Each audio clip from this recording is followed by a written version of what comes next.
Bienvenue dans La Brigade, le seul podcast francophone des sénateurs d'Ottawa, fait pour et par les partisans des sénateurs. Voici vos animateurs, les deux GP, Jean-Philippe Forgue et Jean-Philippe Fortin. Salut tout le monde et bienvenue dans La Brigade, épisode numéro 8. Mon nom est Jean-Philippe Fogg, je suis accompagné de Jean-Philippe Fortin ainsi que de Pascal Villeneuve. Aujourd'hui, dans la mise au jeu, on reçoit notre gérant de salon, Steven Desjardins, avec qui on va regarder en détail le plan de reconstruction des sénateurs. On va faire des petits liens avec les autres équipes de la LNH qui ont connu du succès. Plus tard, on reçoit la voix du Centre Canadian Tire lors des parties à domicile, John Trottier. Mais pour l'instant, je me tourne vers mon co-animateur Jean-Philippe Fortin, qui est de retour sur la liste des blessés. Il se passe quoi dans le warm-up à matin, JP? Salut les boys! Eh oui, donc retour de la liste des blessés. Donc j'ai eu une petite grippe d'homme, mais là je suis rétabli à 100%, prêt à reprendre mon rôle. Donc dans le warm-up ce matin, donc Tyler Ennis aura réussi son pari, lui qui avait eu obtention d'un contrat d'essai avec les sénateurs. Donc dernièrement il a signé un contrat de 1 an et 900 000 $. On a eu la prolongation de contrat de l'attaquant Parker Kelly, donc un contrat de 2 ans. La première année sera un type 2 volets et la deuxième à 1 volet. Lui qui commencera sans doute la saison avec les sénateurs sur le 4e trio. On a eu la mauvaise nouvelle pour 2 joueurs réguliers des sénateurs, donc Colin White et Austin Watson, qui manqueront à l'appel pour une longue période de temps. Donc Colin White sera absent pour 4 à 6 mois. Et pour Austin Watson, on parle d'environ une rétablissation de 4 semaines. Ridley Craig, l'espoir des sénateurs, a été nommé capitaine du Wheat Kings de Brandon dans la Ligue de l'Ontario. Donc, une belle récompense pour le jeune homme. Les Sens ont annoncé aussi qu'ils travaillent présentement avec une firme située en Toronto pour agrandir la francophonie des sénateurs, comme on peut dire, pour améliorer la base de fans francophones. Donc, très intéressant à suivre tout ça, le développement de cette du travail de cette firme-là. Et petite nouvelle qu'on a vu passer sur le Twitter, le co-animateur du podcast Sens Gallup a visité le Centre Canadian Tire dernièrement, et il a remarqué que le décor n'est plus au goût du jour au Centre Canadian Tire. Encore, on voit des photos de Chris Neal, Chris Phillips, le vieux logo. Tu sais, quand on parle de détails qui sont importants pour les fans, ben, je pense qu'on en a un bel exemple. JP et Pascal, qu'est-ce que vous pensez de tout ça? Ben, les logos, ça n'a pas de bon sens. On s'entend que la saison dernière, il n'y avait pas de fans dans l'aréna. C'était pas une priorité, mais il me semble que cette année, tu t'attends au premier match de la saison dans l'aréna, les bannières sont à jour, les logos dans l'aréna sont à jour. C'est juste une question de bon sens, là. Il n'y a pas une entreprise dans le monde qui va changer de logo puis qui va se permettre de trop. Regarde, je sais pas ce que t'en penses, mais moi, ça me jette un peu à terre, là. Non, mais je suis d'accord avec toi, tu sais, dans le sens que on essaie toujours on veut améliorer le sentiment d'appartenance des Sens, des fans envers leur équipe. Quand on parle de détails, ça, c'est des détails importants. Tu veux pas, on veut vivre une expérience dans le Centre Canadian Tire. On veut que les fans apprécient d'aller au match des sénateurs. Puis là, on rentre dans le Centre Canadian Tire, puis rien n'est au goût du jour. Puis c'est des vieux décors, des vieux logos. C'est comme nous dire, ben, c'est pas une priorité de nous autres de mettre de l'investissement dans notre aréna. C'est comme nous dire, on voulait changer de logo, mais dans le fond, tout ce qu'on voulait, c'était que vous achetiez des chandails, finalement. Ouais, là. Exactement. Parce qu'une identité, ça se crée pas juste avec un logo puis un chandail. Tu sais, c'est un ensemble de petits détails. C'est le billet, le pamphlet que tu reçois, le logo sur la grosse bière que tu achètes, tu sais, ça va tout ensemble, ça, là. Tu crées une expérience, puis c'est vraiment... Selon moi, c'est une occasion manquée. À moins que ça a été corrigé depuis... Notre Pascal va pouvoir nous en dire, lui qui participera au match d'ouverture le 14 octobre. Prochain épisode, on vous tient au courant. On vous dit ça. Design intérieur avec la brigade du Centre Canadian Tire. C'est en plein ça. Moi, JP, je voulais te revenir sur une chose, sur les blessures de Colin White et Austin Watson. La formation de départ pour le 14 octobre on parle du troisième et quatrième trio, soulève un questionnement pour ma part. Est-ce que les deux blessures de ces deux réguliers-là nous démontrent que la profondeur des Sens est à questionner? Et là là. Est-ce que Austin Watson ajoute tant que ça plus qu'un Parker Kelly peut ajouter? Si ce n'est que du leadership. Non. Je suis d'accord. Colin White, beaucoup qui étaient incertains, son cas d'entraînement n'a pas toujours été à la hauteur. Moi, je disais, mettez-le sur le deuxième trio, laissez une chance à Shane Pinto, mais Shane Pinto de loin supérieur à ce qu'on peut voir à date. L'avenir de Colin White, je l'aime bien, Colin White, mais jusqu'à quel point est-ce qu'il fait partie de l'avenir des Sénateurs à ce point-ci, là? Non, je crois pas que Colin White fait partie des plans à long terme. Moi, ce que je mentionne, c'est que je veux pas, dans une ligne nationale d'aujourd'hui, ça te prend de la profondeur. On l'a vu que le Canadien l'année passée, le 13e, 14e joueur pouvait autant prendre la place d'un gars sur le troisième trio que le deuxième pouvait pallier, etc., etc.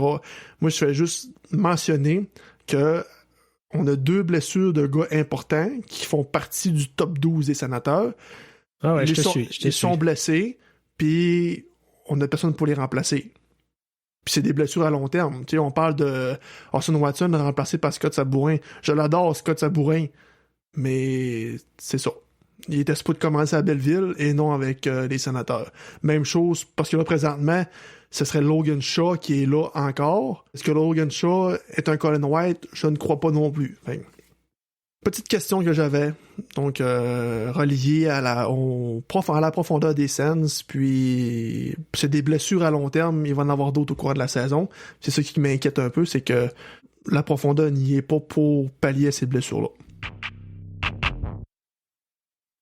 Restez avec nous dans quelques instants, on reçoit Steven Desjardins. Tout est en place pour la mise au jeu initiale. Bon podcast à tous! Aujourd'hui, dans la mise au jeu, on reçoit nul autre que notre gérant de salon, Steven Desjardins. Salut Steven, comment ça va? Salut les GP, ça va bien vous autres? Comme ça, Steven, ça a l'air que tu sais c'est quoi le plan de Pierre Dorion. Tu vas tout nous expliquer ça. Le plan, je me souviens à la conférence de presse à la fin de l'année, Dorion, il a dit, on a regardé ce qu'ils ont fait les autres équipes. Fait que moi, étant gérant de salon, j'étais assis dans mon salon, mais c'est dit, Colin, moi, toujours regardé c'est quoi que les autres équipes qui ont fait. Fait que j'ai été voir les derniers champions de la Coupe, puis le blueprint qu'ils ont, qu'on appelle en anglais, le plan que chacune des équipes avait. Puis là, j'ai été voir leurs alignements. Défense, gardien, attaquant, qui t'a repêché, est-ce que les joueurs étaient signés agents libres par échange. Fait que là, j'ai parti. Ma recherche, j'ai regardé. Puis j'ai parti de 2010, 2011, 2012, 2013, je te dirais, ça c'était l'ère que Chicago, Pittsburgh, LA gagnaient tout le temps. Fait que dans ce temps-là, c'était juste des joueurs générationnels qui étaient arrivés dans chacune des équipes. Par contre, je te dirais depuis 2016, oui, encore les Pingouins qui ont gagné. Par contre, à partir de là, je te dirais qu'il y a quand même des ressemblances dans chacune des équipes qui ont remporté les grands honneurs de la Coupe Stanley. Fait que j'ai splitté ça en trois. J'ai regardé les joueurs de l'équipe, les corps, qui étaient repêchés, qui étaient échangés et tout.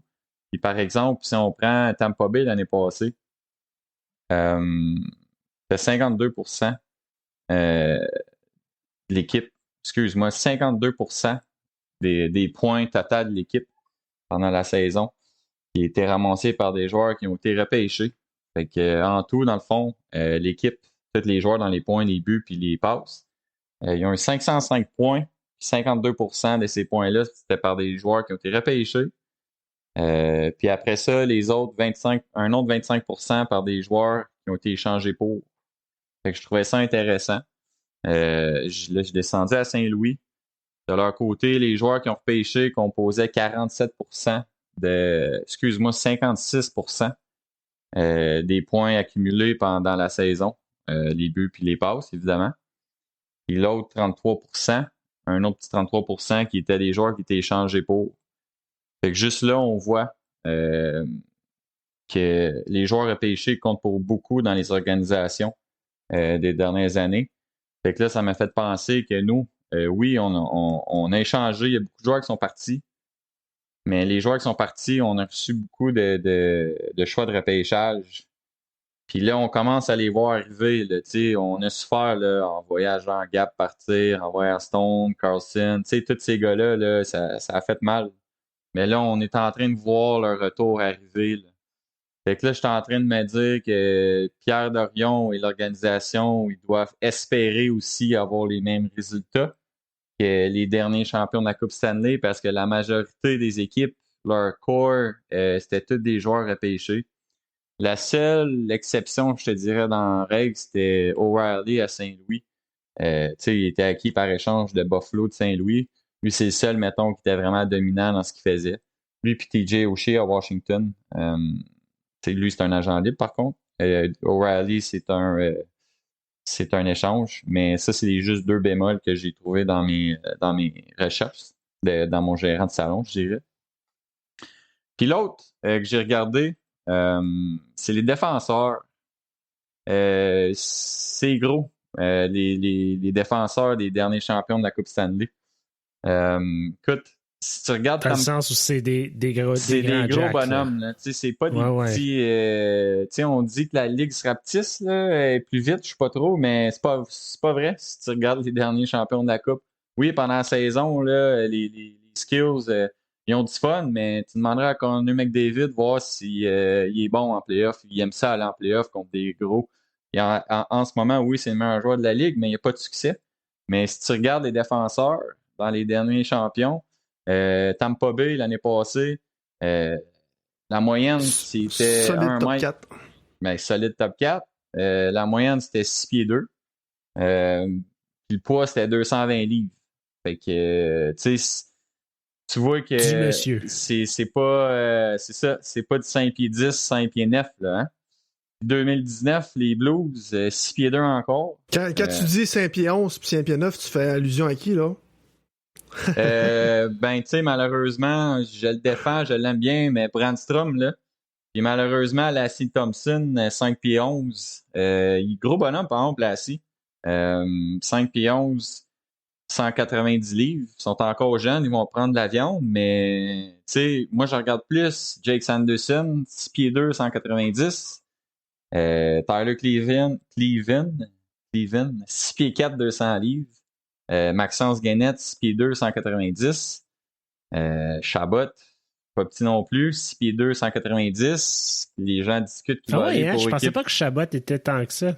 Et le monde dit qu'il va peut-être aller avec le Canada. Je pense qu'il y a beaucoup d'experts qui le mettent là. Peut-être le 6e, 7e pour commencer. Mais on va voir. C'est ça, en 2019, les Blues, 6 pieds 2, la moyenne des pesanteurs, c'était 207 livres. Écoute, dans le coin, tu te fais brasser pas mal. Fait que, c'est ça, j'ai comparé ce qu'on a puis ce qu'on a puis ce qu'il y a eu dans le passé. On peut voir là, le blueprint qui s'en vient à gauche, tu vas voir Chabot, Sanderson, qui va être des piliers pendant les 8-9 prochaines années. À droite, Jacob Bernard Docker, que j'ai pas mentionné. Lui, de son côté, c'est 6 pieds, 190 livres, défenseur défensif. Oui, Tyler Cleven, on dit qu'il est défenseur gaucher. Par contre, depuis le milieu de l'année passée, North Dakota l'on met à droite. Là, je suis en train de me dire que si le coach il fait pas un lien, qu'il a parlé à Tyler Cleven, qui dit « Hey, Tyler, c'est pacté à gauche où tu t'en vas, fait que va te pratiquer à droite en espérant que tu l'aies. » Bref, reste à voir. C'est intéressant, là. Ça. Ouais, reste à voir, mais tu sais, Brandstrom aussi veut jouer à droite, puis les sénateurs veulent rien savoir. Fait que moi, c'est vraiment les défenseurs puis comment que l'équipe a été composée que j'ai été voir. Puis aussi, le premier épisode, je m'en souviens avec vous puis Pascal, qu'on disait les gardiens de but. Ben, les gardiens de but, à part Vasilevski, oui, t'as Marc-André Fleury, mais lui, on dirait qu'il y a 10 vies dans la ligue. Là. Mais les gardiens de but, souvent, ils ont été cherchés, repêchés plus loin.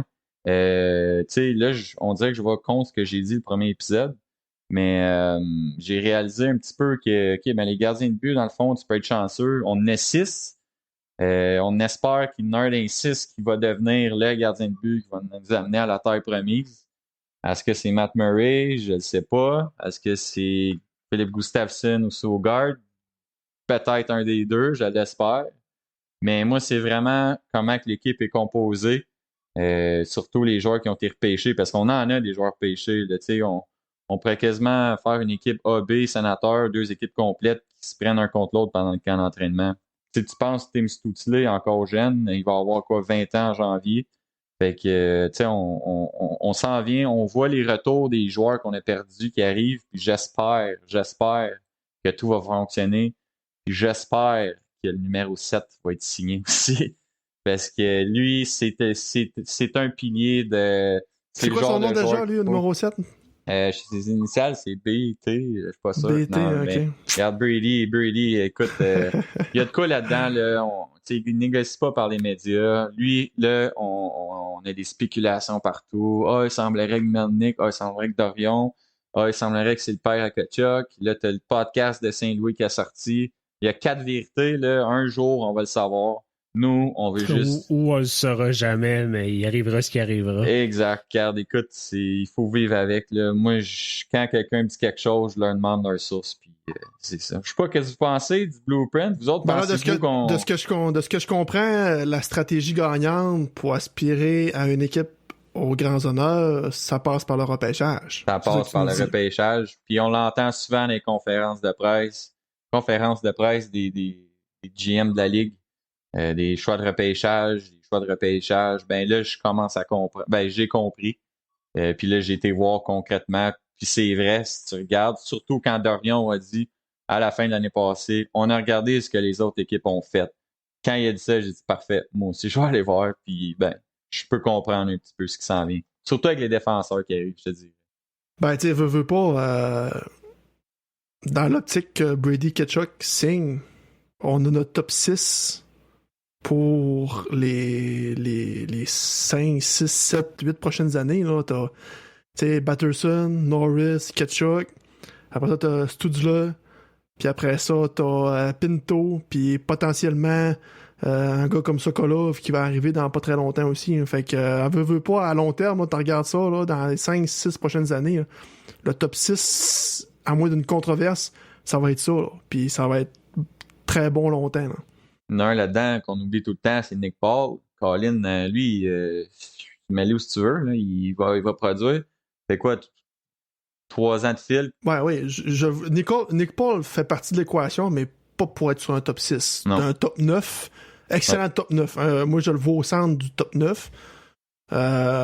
Mais c'est ça, pas pour un top 6. Mais oui, il y a une très grande utilité, surtout en désavantage numérique. Fait que oui, il faut qu'il fasse partie de l'équation. Si on regarde des équipes qui ont gagné la Coupe récemment, au Tampa Bay, on a des joueurs comme Nikita Kucherov, Braden Point.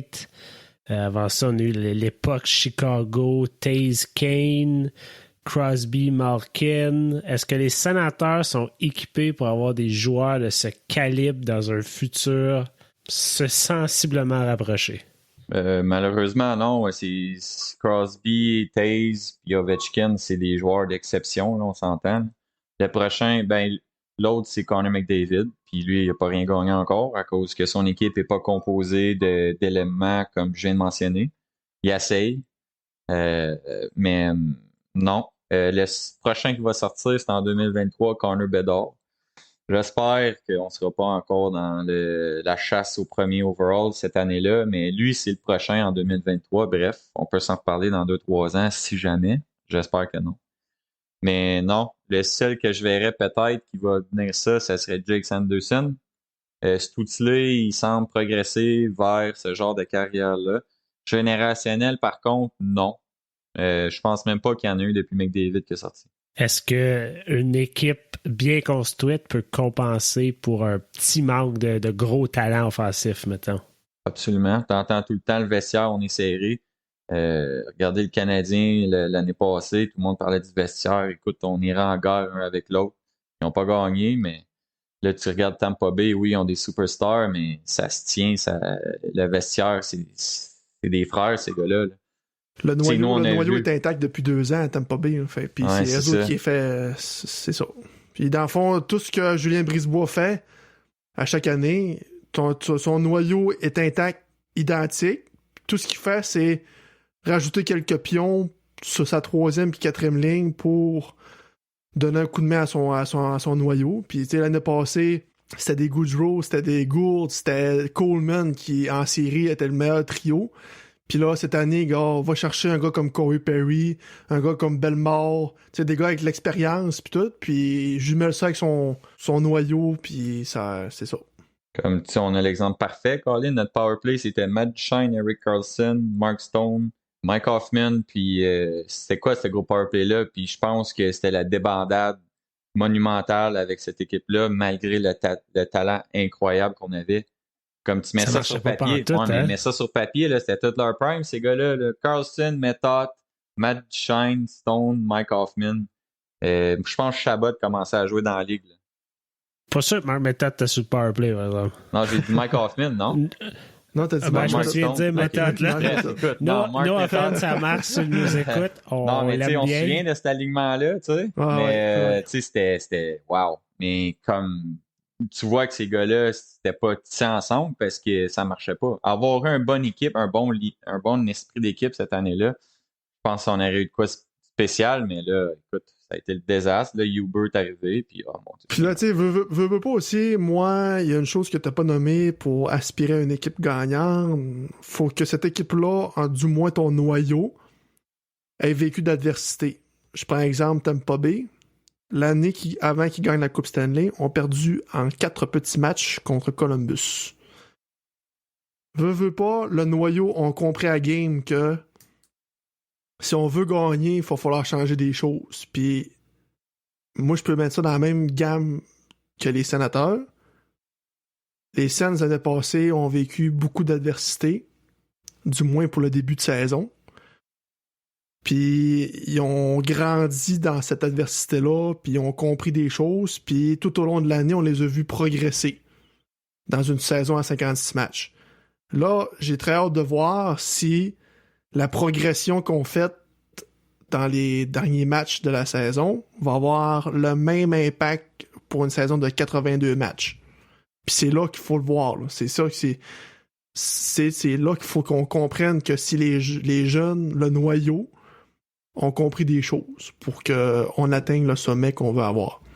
Écoute, ça va être rough, là, le chemin se rend là. Si on se rend là, il y a 30 autres équipes qui essaient de faire la même chose. On s'entend, puis nous, on part de loin. Il y en a qui sont en ce moment, évidemment, plus proches que nous. Là.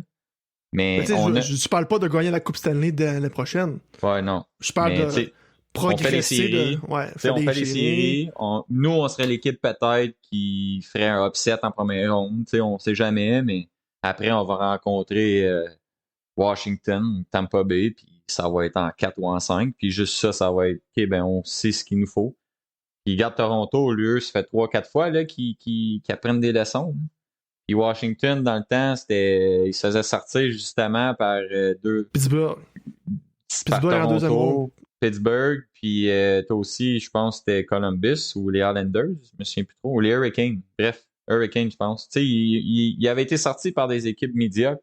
Ça prend du temps, c'est rough, mais écoute, quand tu sais qu'il y a du talent, comme regarde Nathan McKinnon à Colorado, il dit, moi, je sais que je peux gagner avec cette équipe-là. Donne-nous du temps, là, on va bâtir.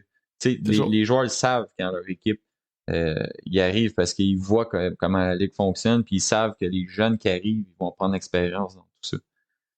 Puis, tu sais, tu as mentionné au début de l'année passée, mais écoute, début de l'année passée, il va voir qui jouait, puis il compare avec l'équipe en fin de saison. C'était tous nos joueurs repêchés qui jouaient avec le succès. Là. C'était pas les signatures. Écoute, Branson, deuxième défenseur. Écoute, notre deuxième défenseur, c'était finalement Artem Zub. Jacob Bernard-Docker jouait. Victor Mété, qui aurait cru. Il était tout un défenseur pour nous autres. On s'entend, il faisait la job. Puis, donne-nous une semaine de plus. D'après moi, on faisait série. Mais écoute, c'est vrai. On parle pour parler parce qu'on n'a aucune preuve à ça, mais beaucoup de monde qui, comme, ouais, on donnait le temps à Ottawa, là, il se rendait probablement. Steven, en terminant, est-ce que les Sénateurs sont sur la bonne voie? Ils sont sur la bonne voie. Il faut de la luck en chemin. Il faut signer le numéro 7. Puis, c'est ça. Il faut commencer à walk the walk, là, on dit en anglais. You talk the talk, but you gotta walk the walk. Faut prouver ce qu'on a dit dans le passé, c'est le temps, là, parce que c'est long. Depuis 2017, là, ça fait 5 ans. Là. Je vais te laisser sur ces mots. Unparalleled success. Succès non parallèle, JP Fortin. Merci d'être venu. Thank you, Merci, les boys, Steven. ça me fait plaisir. Salut. Merci d'être venu nous voir, Steven. Dans un instant, on reçoit l'annonceur maison du Centre Canadian Tire, John Trottier. On entame les dernières minutes de jeu. La brigade déploie son 6e attaquant. Pour le 3e segment de l'épisode, on est accompagné de celui qui est l'annonceur maison du Centre Canadian Tire, John Trottier. Salut John, comment ça va? Salut, ça va bien? Hey John, on voulait te demander, premièrement, comment t'aboutis à avoir un job comme ça? Parce on dit souvent à un directeur général dans la Ligue nationale, il n'y en a pas beaucoup d'opportunités. Il y a 31 équipes, 32 maintenant, mais un annonceur maison, il y a 32 opportunités aussi, là. Comment t'arrives là? Moi, ça m'intrigue. Oui, ben dans le fond, ça dépend toujours. Chaque personne dans la Ligue a vraiment un parcours différent. Je peux vous parler de la mienne un peu. Moi, ça fait 14 ans que je suis avec l'équipe en divers rôles. J'ai commencé vraiment comme sur l'équipe promo.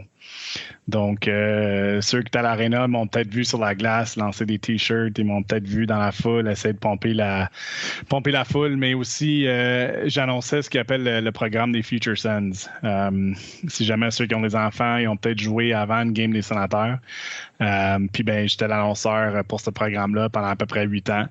Moi, c'est toujours un rêve depuis que j'étais petit de faire des annonces dans l'aréna. Ben, je vais dire que un rêve de jeune, comme je pense tous les jeunes au Canada, ils veulent jouer dans la Ligue nationale. J'étais jamais assez bon pour jouer dans la Ligue nationale. Et là, je suis devenu arbitre. Là, je me suis dit, OK, je vais devenir arbitre dans la Ligue nationale. Ça non plus, ça n'a pas marché. Puis quand j'ai commencé à travailler au Sénateur, moi, j'ai dit, OK, ben depuis que je suis jeune, je fais toujours semblant d'annoncer. Fait que j'ai eu l'opportunité de faire les Future Sons et je me suis dit, m'annoncer ça comme si j'avais une aréna plein. Puis, en tout cas, à un moment donné, on m'a vu, puis on m'a donné l'opportunité de faire une partie de la Ligue américaine. Okay.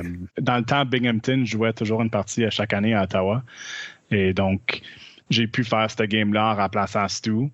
Puis après ça, j'ai eu une opportunité de faire une coupe de game d'exhibition du championnat mondial junior. Je pense que c'était les États-Unis contre le Canada, puis j'ai fait un autre, la Suède contre le Canada. Ils jouaient tout le temps des petits games partout au Canada avant de s'en aller à l'international. Fait que c'était des matchs d'exhibition. Puis j'ai fait une coupe de games comme ça. Ensuite, j'ai fait une autre game dans la Ligue américaine. Et en 2014, au mois de septembre, on m'a laissé faire une période d'une game pré-saison.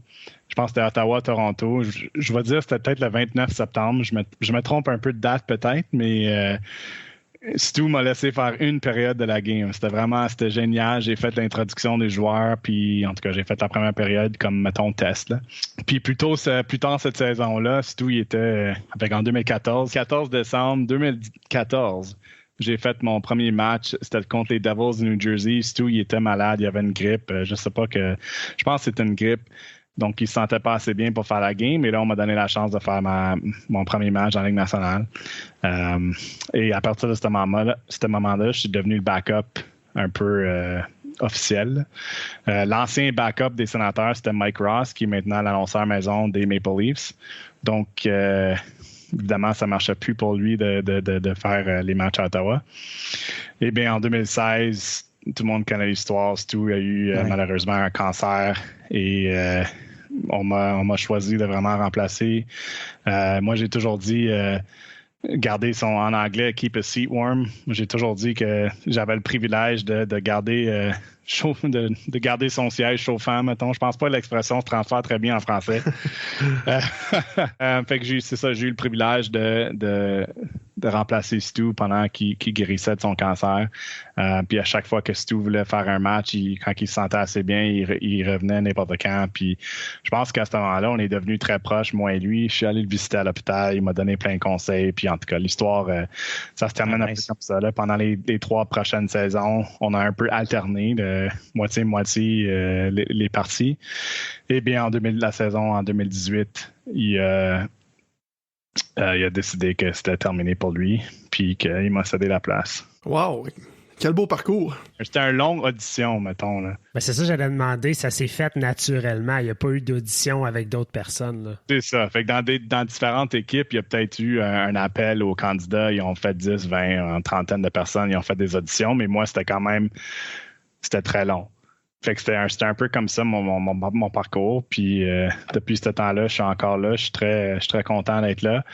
Puis j'espère que je suis capable de faire la job. Pendant ce temps-là, toi, tu continues avec tes jobs que tu avais là, ici et là dans l'organisation. Puis nous, ce qu'on veut savoir, c'est-tu toi Spartacat ou tu l'as-tu fait? Ou, Ça, c'est un secret. C'est un secret, OK. Même si tu l'avais fait, tu pourrais pas nous le dire, c'est ça? Non, c'est okay. pas moi Spartacat. Le remplaçant, non? Je veux dire, j'ai déjà accompagné Spartacat, mais c'était pas moi Spartacat. Et Spartacat, là, c'est pas une personne, là, c'est Spartacat. Exact. Une journée traditionnelle, il y a un match le soir, ça ressemble à quoi, mettons? Nous autres, on arrive une couple d'heures avant le match, on a une réunion de production. Fait qu'on parle d'un peu qu'est-ce qui va se passer pendant la game, les différentes promotions. S'il y a des événements spéciaux, si on fait une cérémonie, ben on va peut-être faire un petit rehearsal juste pour s'assurer que tout le monde est sur la même page, coordonner les caméras, etc. Puis ensuite, on va souper, on regarde, moi je regarde des alignements, je fais sûr que je suis correct avec la prononciation. Normalement, le matin même, je m'imprime le petit game sheet là, qui est disponible sur le site de la Ligue nationale. Puis je regarde si jamais il y a des noms que je suis pas 100% certain, je vais aller les rechercher, je vais écouter des vidéos YouTube, je vais texter des autres annonceurs. On a un groupe avec des autres annonceurs, puis on est quand même assez proche de se texter ou de s'appeler pour savoir comment on dit ce nom-là. Il y a certains joueurs que... T'as-tu des exemples? Ah. Oui, on veut en entendre. Là. Comme c'est pas Studio, c'est Stutz-là. Hein? Ben, c'est ça, c'est Stutz-là. Les annonceurs maison de chaque équipe, ils vont avoir la relation avec les équipes de communication puis vraiment savoir comment ce joueur-là veut se faire appeler. Ouais. La question qu'on me pose toujours, c'est comment est-ce que ta mère va t'appeler? Là? C'est pour moi, là, c'est Trottier, mon dernier nom, mais ça peut être aussi Trottier. Fait que moi, si je jouais, je serais bien content qu'on m'appelle Jonathan Trottier, mais je serais aussi content qu'on m'appelle Jonathan Trottier. Ça dépend du contexte où ce qu'on est. Nous autres, on est chanceux à Ottawa et à Montréal, en effet, que les joueurs francophones, ils ont souvent leur nom prononcé en français. Fait que au début de la partie, on check les alignements, puis on s'assure qu'on est correct, puis on sait comment prononcer tous les noms. Un bon exemple de ça, puis ça change des fois. Le même joueur va changer de prononciation. Je pense que c'est Daniel Brière quand il était avec Philadelphie. Daniel, c'est très féminin comme nom en anglais. Fait que c'est à partir de là qu'il s'est fait appeler Danny Brière. Quand il est arrivé à Montréal, ils ont commencé à l'appeler Daniel Brière. Et puis là, c'est lequel qu'on a appris dernièrement. C'est on l'appelait, je pense, Levi Merilainen, mais apparemment que c'est Levi Merilainen. Et ouais, Levi. Mais puis aussi, vous m'avez demandé un exemple, je pense, de JP Fortin. Tu m'as demandé un exemple. Oui. C'est JP Fortin. JP Fortin, oui, c'est ça. Je viens d'y penser. C'est un joueur maintenant, mais il joue à Belleville, mais c'est Pontus Aberg. Mais on l'appelait aussi Pontus Aberg. Fait que ça dépend vraiment où est-ce qu'on joue, comment il veut se faire prononcer. La majorité du temps, les joueurs vont dire je m'en fous, là, j'ai d'autres choses à me concentrer sur comment on prononce notre nom. Mais pour nous, c'est quand même important qu'on le dise comme il faut. Un gars comme Mark Borowiecki, quand il est arrivé, là, un autre beau casse-tête, ça. Ouais, mais c'est vraiment drôle parce que les joueurs comme ça, là, quand on le regarde, c'est Borowiecki. C'est ça.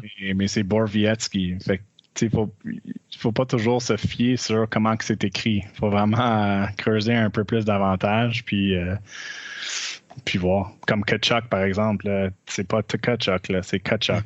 Puis tu sais, Chabot, ça peut être Chabot, ça peut être Chabot, ça peut être plein d'affaires. Là. Fait que... Et Hotsam Bacho, je pense. Hotsam Bacho, ouais. Ou Tim Stutz, là, on l'appelle Jimmy, mais son nom, c'est vraiment Jimmy, c'est Tim. Toi, John, t'as étudié à Brock University à Sainte-Catherine, si on se trompe pas? Oui, on a vraiment creusé sur moi, ça a l'air. Mais j'ai un bac en sports management. Là. OK. Est-ce que tu avais un objectif avant de devenir annonceur maison du Centre canadien d'Ontario? Est-ce que tu avais, quand tu es parti à l'université, un objectif de métier? Ben, j'ai toujours voulu travailler dans les sports. Fait que je suis allé à Brock justement pour avoir ce bac-là, que ça aurait été travailler pour les sénateurs, que ça aurait été peut-être travailler pour le Comité national olympique. n'importe quoi du côté sportif, j'aimais beaucoup ça. Et là, j'ai pu avoir la chance de travailler dans la Ligue nationale comme annonceur, comme on l'a dit tantôt, c'est un des 32 postes. Fait que là, j'ai une carrière à l'extérieur, mais où j'ai aussi la chance de continuer avec mes rêves, de travailler dans le sport. Fait que je pense que c'est the best of both worlds. On aimerait ça, John, que tu reviennes sur la saison dernière. Ça avait l'air de quoi, ça, pendant un match? T'étais là, t'annonces les buts, mais personne vraiment qui t'écoute trop. Est-ce que les joueurs t'écoutent, eux autres, comme ça? C'était vraiment quelque chose d'ordinaire. Ben, ordinaire, c'est pas le bon mot, là. Je dirais extraordinaire. Peut-être ce serait le meilleur mot, mais ce que le monde ne savent pas, c'est quand on était une partie sur la télévision, ça semblait normal. T'sais, on entendait la foule, on entendait tout. Mais ce son-là était vraiment dans l'aréna. C'était pas pompé à travers de la télé. Là. Fait que nous, on entendait ça dans l'aréna. Fait que c'est sûr, ça rentrait un peu plus d'ambiance, mais reste qu'il n'y a pas un chat dans le stade. Là. Fait que ce qui est difficile pour nous, c'est nous autres, on prend l'énergie de la foule. Fait que quand on annonce un but, et quand le monde, il cheer, mais ça pompe l'annonceur, ça pompe tout le monde, mais là, c'est un collègue qui pesait sur un bouton qui faisait cheer. Là. Fait que t'as pas la même énergie, tu peux l'entendre, mais on sait que tout le monde qui a joué au hockey avant, tout le monde qui a fait un genre d'affaire, c'est de l'adrénaline. Tu peux pas créer l'adrénaline, c'est vraiment... C'est le vibe, c'est l'atmosphère qui crée ça. Donc, c'était définitivement une expérience inoubliable. Je dois dire que je suis très content d'avoir eu la chance. Un des personnes rares qui ont pu regarder du hockey live l'année passée. T'sais, on s'entend qu'il y avait une couple de staff qui travaillait dans l'aréna, les médias, puis les joueurs, les arbitres, puis c'était à peu près tout. Fait que moi, j'ai eu le privilège pendant un lockdown, pendant la COVID, toutes les grosses les choses qui se passaient, de pouvoir sortir de chez nous puis regarder du hockey. Là. Fait que c'est une expérience que je ne vais jamais oublier. Mais je dois dire que je suis extrêmement content que les partisans sont de retour dans l'aréna. Je dois dire que il y a une couple de semaines, on a eu le match des recrues Ottawa-Montréal. Il y avait juste 1000 personnes dans l'aréna. Mais tu sentais ça paraissait, ouais. C'était 1000 personnes. Évidemment, c'était 1000 personnes de plus qu'on avait que l'année passée, mais tu sentais que le monde était excité d'être là, qu'il était content, que le monde avait hâte que ça revienne. Et là, une couple de semaines après, on était rendu à peu près 5000. Et là, je pense, la semaine passée, contre Montréal ou Toronto, on avait proche de 10 000, j'imagine. Là, c'est la capacité qu'on a le droit.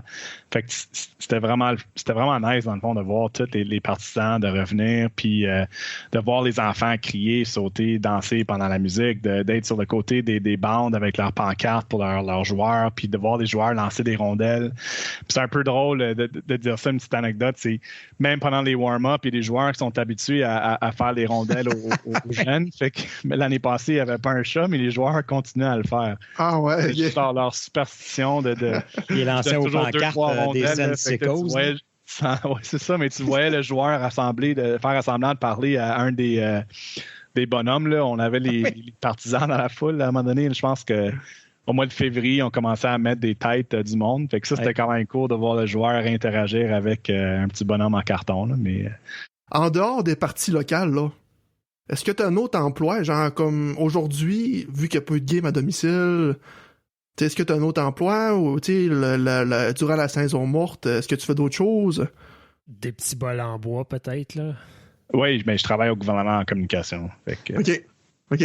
C'est ma carrière... autre que ça. C'est pour ça que je dis j'ai une carrière, mais j'ai aussi le rêve de pouvoir continuer à être impliqué dans les sports. Fait que c'est le best of both worlds. Là. Ça doit quand même pas être évident tout le temps. Là. Ça fait quand même des semaines occupées quand il y a plusieurs matchs à la maison, j'imagine. Oui, c'est occupé, mais comme j'ai dit, c'est l'adrénaline que quand tu rentres dans l'aréna, là, c'est comme une nouvelle vie. Là. Même si ta job, ça n'a pas été bien à ton 9 à 5, mais là, quand tu rentres dans l'aréna, faut que tu mettes un autre chapeau. Là. Moi, il faut que je sois la personne qui amène de l'énergie dans la foule. Fait que peu importe ce qui est arrivé pendant le jour, c'est vraiment une nouvelle journée qui commence quand on rentre dans l'aréna. Puis c'est l'adrénaline. Mais aussitôt que tu m'entends dire, moi, c'est le Good Evening Sens Army quand je commence à dire, pour moi, c'est comme tu rentres dans une nouvelle planète. Là. C'est comme, c'est difficile à expliquer l'émotion qui rentre là-dedans. Mais mec, la musique, elle commence, puis je commence à parler à la foule, là, c'est vraiment c'est spécial. Là. Puis, tu sais, la foule le sent aussi, là. Tu parles du feeling, là. Quand tu dis ça, nous, quand on entend ça, on entend l'émotion que tu transmets, puis ça nous embarque dans le game. C'est la même chose, tu sais. Moi, je peux pas, comme je dis, même si ma job, ça a pas bien été, mais je peux pas commencer à aller là puis dire « Good evening, son, un petit... j'ai pas eu une bonne journée au travail aujourd'hui. » tu sais, fait que ça me tente pas d'être... En tout cas, tu sais, c'est... Que ça soit le match d'ouverture qui a une tempête de neige au mois de janvier puis il n'y a pas tant de monde dans l'aréna, mais ou que ça soit les playoffs, là, moi, tu amènes toujours le 100%. Puis je pense que je suis capable de faire ça. Puis je pense que c'est ça qui me donne l'envie. Tu as quand même une bonne place. Hein? Tu es assis entre les deux bancs de punition. Fait que tu es à hauteur de la glace. J'étais, les derniers 6 ans, là, j'étais dans la boîte de punition et malheureusement, à partir de l'année passée, on nous a monté en raison, évidemment, d'avoir moins de monde dans la boîte. Je suis en haut dans la boîte de presse. Fait que... Mais avant, d'habitude, y étais-tu pas mal tout à hauteur de la glace? Je te dirais... Ou tu étais un des chanceux? Là? Non, on était peut-être moitié-moitié. Là. OK. Il y en a beaucoup d'annonceurs qui sont... Mais dans le fond, il n'y a plus d'annonceurs qui sont dans la boîte à partir de l'année passée. Ouais. Il n'y a personne qui est retourné. Il y a beaucoup de personnes qui ont été montées au press box, mais il y en a quelques-uns qui ont des différents spots dans les loges où ils ont un peu réaménagé l'aréna. Fait que pas tout le monde est en haut. C'est sûr qu'il y a des avantages et des désavantages à chacun. Moi, dans l'action, c'était incroyable. J'avais le meilleur siège en aréna. Mais aussi, du côté de transmettre l'information, je l'avais tout de suite. Il y avait une pénalité, mais l'arbitre nous le disait, puis j'étais déjà là, j'ai pas besoin d'attendre. Fait que c'est sûr que dans ces contextes-là, c'est différent. Mais l'avantage, je veux dire, que d'être en haut, c'est que tu vois vraiment développer le jeu. Tu apprécies vraiment le skill des joueurs, puis vraiment comment talentueux qu'ils sont. Être en bas, c'est sûr que tu apprécies comment vite qu'est la partie. Mais être en haut... Tu as une meilleure vue d'ensemble. John, quand il y a un gros but qui se fait, même à la maison, il y a comme une excitation qui va avec ça, mais toi qui l'annonces, ce but-là, tu dois vivre l'excitation à 100 000 %, là. C'est prolongation, série. Vendredi passé, on a fait 7 buts contre Montréal. C'était fou, là. Même que ça soit pré-saison ou non, là, c'est 7 buts contre Montréal, pareil. Là. Puis... rendu au 7e, j'avais quasiment plus de voix parce que je me sentais comme une game de playoff. J'étais tellement excité de pouvoir être de retour. Il y avait plein de monde dans l'aréna. Puis veut pas, on gagne contre Montréal. Que ça compte pas, je m'en fous, on gagne contre Montréal. C'est ça. On s'entend tout là-dessus. Ouais. Puis 1-0, c'est le fun, mais 7-2, c'est encore plus le fun. Tu annonces 7 buts. Ouais. Puis tu sais, l'émotion là-dedans, c'est d'entendre la foule crier quand tu dis un nom d'un joueur, là, c'est le fun. Là, il t'écoute, puis en tout cas, c'est difficile à expliquer. Là. Faudrait. Est-ce qu'il y a un moment qui te revient où c'était particulièrement soit émotif ou excitant ou depuis que tu es là? La première fois que j'ai fait une game des playoffs en 2017 contre Boston, là, ça c'était malade. Là. T'as quoi, 20 000 personnes quasiment cramées dans cette aréna-là. C'était jam-pack. Là. Le monde avec leurs serviettes, tout blanc, là, toutes les lumières qui fly. Là. C'est game one là, des playoffs. Là. Puis ma première fois, c'est ça, je vais dire, ça a été un de mes moments préférés de juste. J'avais des frissons dans mon corps. En tout cas, c'était malade. Là. Le but de Pajot en prolongation contre les Rangers, ça devait être assez incroyable. Son 4e but, là. Oui. C'est Stu qui a annoncé ce game-là. Ah, OK. J'étais là, je sais exactement de quoi tu parles, mais ce game-là, c'était pas moi. Mais je peux pas croire. Stu, il a dû avoir une émotion malade lui aussi. Là. C'est juste cette saison-là, on alternait un peu. OK. Si je pense au match retour de Bobby Ryan, il a fait ses 3 buts. Est-ce que c'est toi qui annonçais cette soirée-là? Ça, c'était spécial aussi. Puis des fois j'essaie de ne pas pleurer. Il faut vraiment que tu es capable de splitter tes émotions. Là. Dans ce cas-là, c'est vraiment...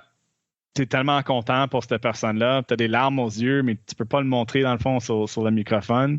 Ou quand il y a des cérémonies, mettons, des cérémonies tristes, c'est ça qui t'offre un peu aussi, c'est de pas brailler un peu dans la cérémonie. Si, mettons, quelqu'un est décédé, il faut que tu fasses un honneur, ou etc. C'est difficile. Mais ouais, Bobby Ryan, c'était quelque chose de vraiment spécial. Là. Puis tu voyais que dans la foule, que le monde était très content pour lui. Puis tu sais, you can't write that, you can't script that. Tu viens ta première partie, puis tu fais 3 buts, là, c'est fou. Ça va rester un des moments qui va toujours être marqué, toujours être marquant dans l'histoire des sénateurs, je pense. Sûr. En terminant, John, on avait des petites questions en rafale. Okay. Est-ce que tu as une préférence? Est-ce que tu as un joueur en particulier qui a une préférence pour annoncer son but? C'était Bobby Ryan. Bobby Ryan? En étirant le Bobby, là? Oui, ben j'ai pris ça du tout. Ouais. Après que je l'ai volé du tout. Il m'avait promis sur Twitter, Stu, que j'avais dit t'es pas game de dire Bobby fucking Ryan. Parce que c'était ça qu'on disait sur Twitter dans le temps. Puis il avait dit, je pense, si c'est le dernier but de la Coupe Stanley ou whatever. Il l'avait fait, il a eu sa coupe.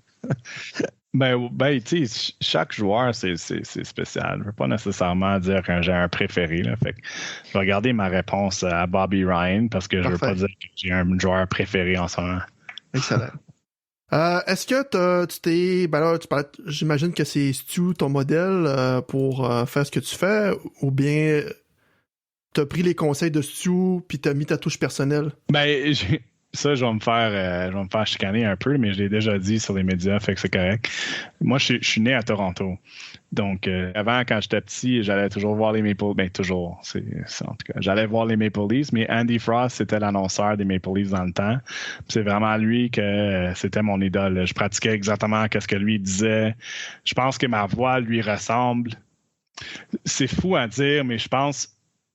Mec, je suis déménagé à Ottawa et Stu est devenu l'annonceur. J'ai commencé à travailler avec les sénateurs. C'est sûr que Stu est maintenant devenu mon idole. Puis avec quelqu'un avec qui que je parle presque à tous les jours encore aujourd'hui. Puis s'il me donne des conseils puis tout ça. Mais si je dois dire que mon style d'annonçage, ou si tu m'aimes un mot annonceur, mon style d'annonceur, ce serait vraiment un mélange entre Stu avec qui j'ai écouté pendant 13 ans ou 12 ans comme employé. Et Andy Frost que j'écoutais un peu comme jeune. Fait que pour répondre à ta question, c'est un peu entre les deux. OK. Oui, parce que ça fait pas très Claude Mouton ou quoi que ce soit. Là. Avec Stu, l'affaire avec Stu, c'est quand on s'interchangeait de game, il n'y a pas grand monde qui savait la différence entre nous deux. Fait que c'était un peu incognito là, que je faisais semblant d'être lui, mettons. Puis là, je pense notre alignement a pas mal changé depuis Stu est parti. Donc, c'est vraiment moi maintenant qui décide comment on annonce tous les joueurs. Okay. Fait que dans le fond, t'étais un fan des livres converti en fan des sénateurs. Ben, ça fait quand même 22 ans que... OK, ouais. Il reste plus de bleu, là. Si on frotte, je porte un chandail bleu en ce moment. C'est pas un chandail des Maple Leafs, là. John, est-ce que tu fais des loisirs, un sport en particulier? Ben, comme j'ai dit au début, j'arbitre encore au hockey. J'aime ça aussi, jouer au softball l'été. Malheureusement, les 2 dernières étés, on n'a pas pu jouer, mais j'ai très hâte de retourner sur le terrain. Mais ouais, j'arbitre plusieurs fois par semaine. C'est vraiment une passion pour moi. Puis ça me fait, c'est de l'exercice, ça te fait pouvoir patiner, de rester dans le jeu. Oui, pendant la saison de hockey des sénateurs, je suis en haut dans la boîte de presse, j'annonce les games, mais aussi c'est le fun de pouvoir continuer à patiner. Puis t'as fait crier des bêtises. Ouais. Tim ou McDo? McDo. McDo? Les deux, c'est des commanditaires, donc c'est correct. OK, c'est correct. Je te donne le choix entre... Tu peux manger une chose pour le reste de ta vie. Qu'est-ce que tu manges? Pas obligé d'être McDo. Là. Non, mais... Fait qu'un repas, mettons? Un repas, ouais. Tu pourrais dire Gabriel Pizza, là. Le repas du condamné. Oh my! Des fajitas. Des fajitas. C'est la deuxième personne qu'on reçoit qui choisissait des fajitas. La pizza était très proche deuxième. Là. OK. Je pense qu'il y a un peu plus de variété. Tu peux avoir des légumes là, dans tes fajitas. Fait que pour tous les enfants qui écoutent à la maison, c'est quand même assez important de garder tes légumes. Là. Fait que, dans les fajitas, on s'entend qu'il y a des oignons, des des piments, puis... On peut tout mettre ça sur une pizza aussi, là. J'essaie juste de me trouver une raison de manger de la pizza. Ouais, c'est ça. Jamais besoin de raison. John, ton voyage de rêve, si c'est pas déjà fait, Mon voyage de rêve, ce serait aller en Australie. en Australie. Ouais. Y a-t-il une raison particulière ou ben... Non, je trouve ça merveilleux comme pays. Ouais. J'aime beaucoup aussi l'accent australien. Ça serait le fun d'apprendre comment avoir cet accent-là. Non, mais c'est très beau comme pays. Puis, Faudrait que tu aies annoncé du cricket là-bas, je pense. Là, où, tu dis ça, mais c'est drôle. Un de mes les choses sur mon bucket list, là, c'est d'aller dans chacun des pays que je visite, d'aller voir une partie de leur sport national. Voilà une couple d'années, j'étais à Cuba. J'étais supposé aller voir une game de la Ligue nationale du Cuba. Là. Je me souviens pas vraiment que ça s'appelait. Puis ben, it got rained out. Ah non. Ouais, fait que j'ai pas pu y aller. Mais quand je suis allé en Angleterre, je suis allé voir le soccer, fait que c'est vraiment le fun. Et, dernière question en rafale, ton rêve personnel, tout confondu, là. Ben, je pense qu'un de mes rêves maintenant, ça serait d'annoncer aux Olympiques. C'est sûr qu'on a beaucoup d'autres rêves, là, mais mettons du côté professionnel, là, je dirais de pouvoir aller aux Olympiques, ça serait vraiment n'importe quoi. Là, ça serait malade. Là. Ça serait quoi le processus? Est-ce qu'il faudrait que les jeux soient dans... Aucune idée. Oui, c'est ça. Stu, il a eu la chance d'aller à Sochi en 2014 et en 2010. Fait que je pense pas que ça a rapport avec où sont les Olympiques. Ça doit sûrement avoir lien avec... j'en ai aucune idée vraiment, là, mais si jamais les Olympiques se retrouvent à Montréal un jour, là, ben, je pense que je vais marcher jusqu'à Montréal puis essayer de dire je veux être là. Mais je peux juste pas croire. Là, imagine être l'annonceur pour la partie de Crosby qui score le Golden Goal. Goal. Ça doit être malade. Effectivement. Ou Marie-Philippe Poulain. Ouais, ça, c'est... Le hockey féminin, c'est incroyable aussi. Là. Je serais aussi content de faire ça que... J'ai eu la chance, justement, de faire le championnat de... le Canadian Women's Hockey League ils ont fusionné avec la NWHL. Mais à Ottawa, pendant 2 ans, on a été hôte du championnat canadien féminin de la Ligue canadienne. Fait que j'ai annoncé les finales pour ces games-là. C'était cool. John, avant de te laisser partir, je pense que tous les fans des Sénateurs ont une petite demande. Je sais pas si tu vas pouvoir le faire. Vous allez demander d'annoncer un but. Ouais, je pense que t'auras pas le choix de finir avec une petite annonce de but. Puis je pense qu'on a un joueur qu'on aimerait ça plus particulièrement que les autres. OK. Ben, tu sais, c'est un peu difficile de faire ça sur un podcast. Là. Le monde va vraiment se cacher les oreilles. Là. Ça va être fort. Là. Mais allez, on va l'essayer.